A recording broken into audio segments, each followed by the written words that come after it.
dahil gusto rin natin na protected yung mga learners natin, gusto rin natin protected yung mga learners natin na kung saan ginagampanan na nila yung regular job pero ang sinusweldo nila ay pang apprentice pa rin.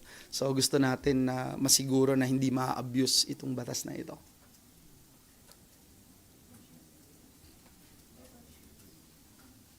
Parang hindi sila interested dun sa batas. Parang iba interest nyo.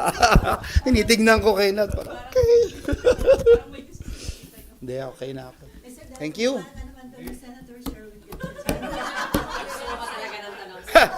Okay. Nagkanda kayo ng first hearing about BARM. Oh, yung sa BARM. Yeah. I was with the president kanina and he was asking about it. Well, we wanted to talk about it. We want to hear both sides.